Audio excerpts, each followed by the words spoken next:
Meaning of internally. Internally. Internally. Internally. Internally. Internally generally refers to something that occurs within a particular system, organization, or entity. It is often used to describe processes, mechanisms, or behaviors that are not visible from the outside or that happen behind the scenes. For example, a company may have internal procedures for handling customer complaints that are not visible to the public.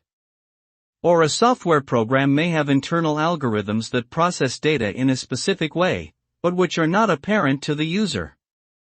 In contrast, externally refers to something that is visible or applicable from the outside of a system or organization.